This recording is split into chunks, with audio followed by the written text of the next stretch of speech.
Hey whiz kids, welcome back to my kitchen. So happy Easter. I hope you're having a really good time. Today we're going to do something a little bit different. It's not so much baking. It kind of combines arts and crafts with baking a little bit. So I've got here a bowl filled with mini Easter eggs because it is the season for it. And what I've been doing and what I'll show you how to do is splitting them in half so that we can fill them with different things. I'm going to go through a couple of fillings with you. One is chocolate ganache, which I'm personally going to put some Bounty bars through, but you don't have to. And the other one is a caramel cheesecake filling. So let's get started. Right, obviously the first thing that you're going to need for this is some Easter eggs. They don't have to be mini ones. You could do the big ones if you wanted to, but I find that the best ratio of filling to chocolate is with the smaller ones. The other thing you're going to need for the caramel cheesecake is some cream cheese, some caramel sauce. This is some stuff I made the other day, but you can just buy caramel at the supermarket, and some double cream. Brilliant. For the chocolate ganache, what you need is some chocolate, some more double cream, and as I said, I'm putting Bounty bars through it, but you actually only need cream and chocolate. You will need some extra chocolate as well, so that once the eggs are filled, you can seal them back together.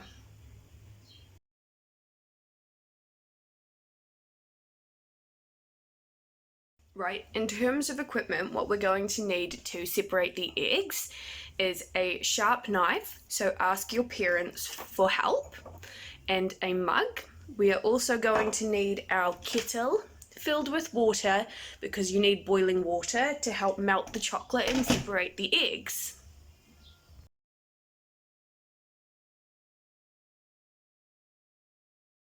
Alright, so we're going to start by making the chocolate ganache filling.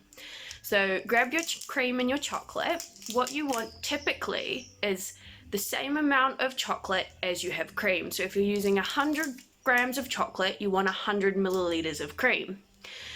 With chocolate ganache, you will need to cut up your chocolate, or if you're using chocolate chips, just put them in a heat-proof bowl. And then what we need to do is heat the cream until almost boiling point. Typically you do it in a pot. You can do it in the microwave if you want, in which case I recommend putting the cream and the chocolate in together, doing it at 30-second intervals and mixing it between until everything is mixed together and it's all smooth.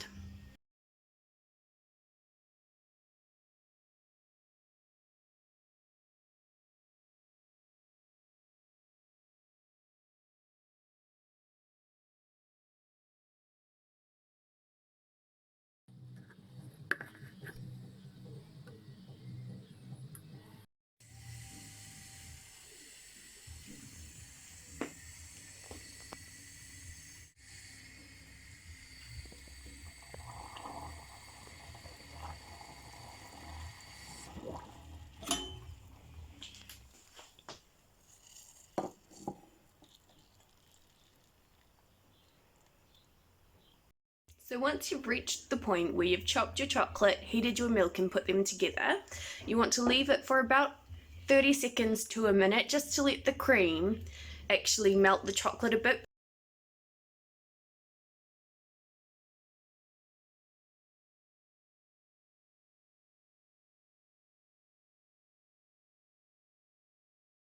But just set it off to the side and let it cool a little bit. If you were to put that in your eggs right now, you would melt the shell of the chocolate that you're putting it in, and we don't want to do that. So set that one aside. I'm going to chop up my Bounty bars quickly so I can add it in, and then we'll get started on the caramel cheesecake filling. So for the caramel cheesecake filling, what you're going to need is just an average size bowl, a spoon. If you've got it, an electric beater helps, but it's not necessary. You can just use arm strength to do this. Alright, so this one I'm going to wing a little bit. I do have a recipe, but I don't have the correct ratios, so I'm going to make it up a bit as I go. I've got my scales here. And we're going to weigh out roughly 140 grams of cream cheese.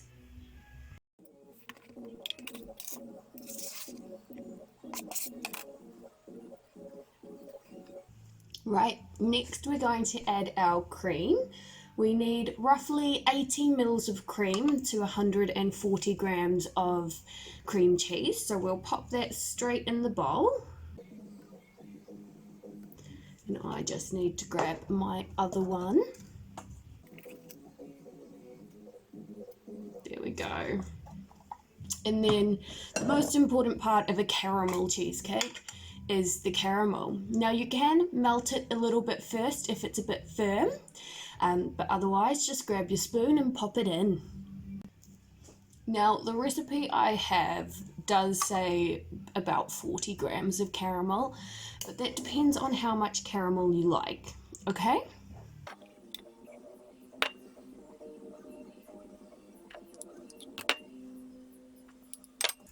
There we go. So once we've got all of the ingredients in there like that, we can take it off the scale, get rid of our dishes,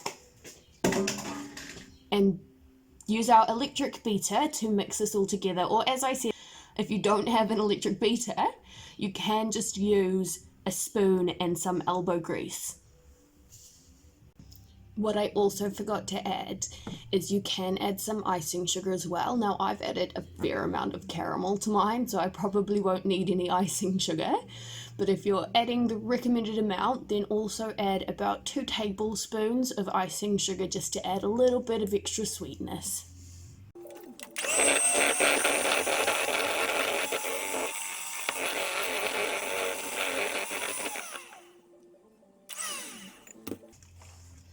At this stage, feel free to have a little bit of a taste. Make sure the flavor's right. If not, you can add more sugar, more caramel, whatever you'd like. We are going to get started on separating the eggs. So what I need you to do is boil your kettle, which I've just done now. Grab a mug and just fill it up to almost the top. And then what we want to do is just dip our knife in it and let it sit for probably about 30 seconds, okay? While the knife is sitting in the hot water, getting up to temperature, what you want to do is start unwrapping your eggs. Now, because we want to re-wrap them afterwards, unless you plan on eating them almost straight away, you want to be very gentle when unwrapping, that you don't rip the foil packaging of it.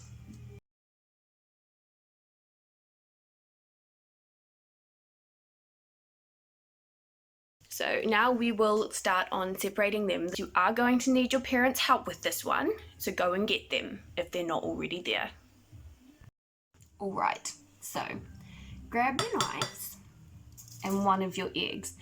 As you can see, the egg has a seam where it's already been connected. So generally you want to follow that seam. Sometimes it goes around like that. These ones go around like that. So just follow that seam is the best way to separate the egg. Now you want to go around. You don't want to just separate one part and then have the rest still fully intact, because that is more likely to have the egg break. You want to go around and around the egg.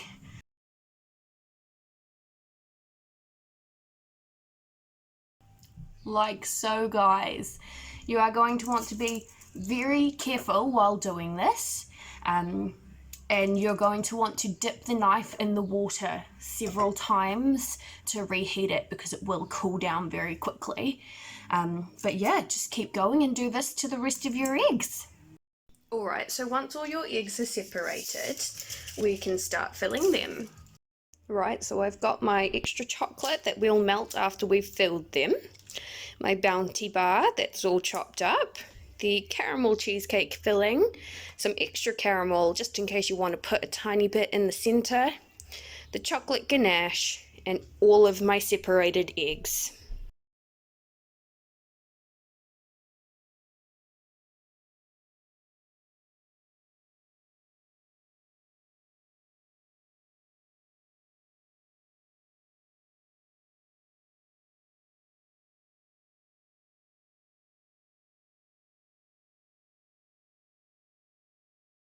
So there's a couple of ways you can melt your chocolate. The easiest way is in the microwave. So once you've chopped your chocolate like you did for the ganache, just pop it in a microwavable safe bowl, whack it in the microwave for about 30 seconds at a time, mixing in between until it's all smooth. If you do go with the microwave method, I would advise to leave the chocolate for maybe 5 to 10 minutes to cool down because you will have heated it. The other way to melt your chocolate is over what's called a bain-marie, and I'm about to show you what that is. Alright guys, so a bain-marie is a water bath. It's a method used in cooking and baking to gently heat something up without actually bringing it to like a boiling temperature. So what you need is a pot and a heat-proof bowl. What you want to do is just add a little bit of water to the bottom of the pot.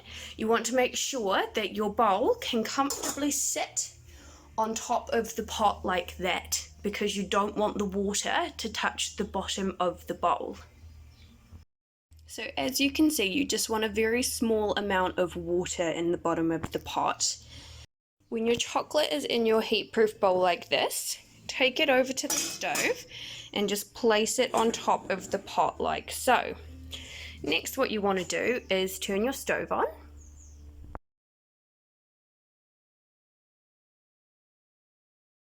Right, so you've got your 2 halves of an egg. Try and line them up so that the little lines on the outside, if they have some lines, match up, and then just put them together like so they shape an egg again. Next, what you want to do is grab your chocolate, like so. Make sure you wipe off any excess, otherwise you're going to absolutely cover the egg in chocolate, but you only need a little bit to reseal it. And then what you do is you just go around the edge of the egg like so, and seal up where it is that you originally made the cut. Just like that.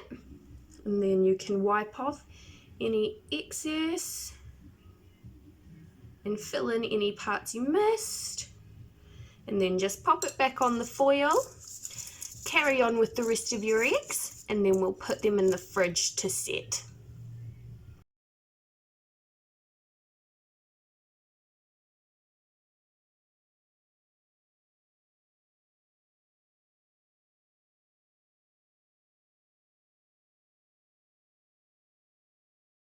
Alright, so now we have all of our eggs on a plate. We're just going to need to pop that in the fridge for, I'd say 10 to 30 minutes, just until that chocolate sets. Alright guys, so it's been in the fridge long enough for the chocolate to set. So let's get them out. Right here, and just pop them on the bench. We're going to need to rewrap them. So I've got a lot of the wrappers here, and you just want to grab your egg and pop it inside the wrapper and wrap it up like so. But that is the end of it, guys. So here are our completed Easter eggs, filled with either caramel cheesecake or bounty ganache. So you can do any flavour that you want for the inside. It doesn't have to be the ones that I've been through today. But have a go, have some fun, and happy Easter, guys. Stay safe, and I hope I get to see you soon.